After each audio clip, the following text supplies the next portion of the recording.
Voter তালিকায় ভূত খুঁজতে এবার ময়দানে নেমে গিয়েছে বিজেপি। দুবরাজপুর ব্লকে ভুতুড়ে ভোটারের সন্ধান চালাচ্ছে বিজেপি। 17 জন ভুয়ো ভোটারকে ইতিমধ্যে শনাক্ত করে ফেলেছে ভারতীয় জনতা পার্টি। একাধিক তালিকায় নাম রয়েছে এই সমস্ত ভোটারদের, অর্থাৎ এই যে 17 জন ভুয়ো ভোটার, এদের নাম একাধিক জায়গাতে রয়েছে। তালিকায় রয়েছে এলাকার তৃণমূল নেতারাও।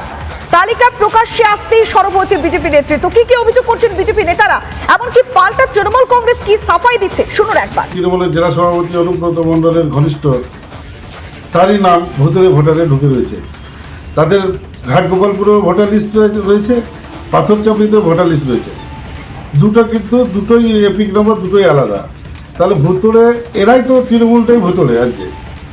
আজকে ভুতুড়ে কথা ওরা খুঁজে পাচ্ছে না, তার জন্য আমরা খুঁজে দিচ্ছি। ভুতুড়ে ভোটার গোটা পশ্চিমবঙ্গে ছড়িয়ে গেছে, বাংলাদেশি থেকে আপনার ঝাড়খণ্ড থেকে, টোটালি এরা নাম চাপিয়ে গিয়ে জেতার জন্য।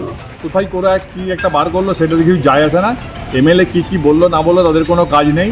তারা সংশোধনের কোথাও চেষ্টাও করছে বলে দেখতে পাচ্ছি না। আমাদের লোকরাই সব জায়গায় ঘুরে বেড়াচ্ছে। সেক্ষেত্রে যদি কোথাও ত্রুটি থেকে থাকে প্রশাসনিক দিক থেকে সেটা দেখা হবে, দেখবে নিশ্চয়ই বাড়িতে বাড়িতে গিয়ে স্ক্রুটিনি করা হচ্ছে। কাজেই সেখানে যদি কোনো ভুয়ো ভোটার লিস্ট থেকে থাকে নিশ্চয়ই প্রশাসনিক সিদ্ধান্ত সেটা বাদ দেবে।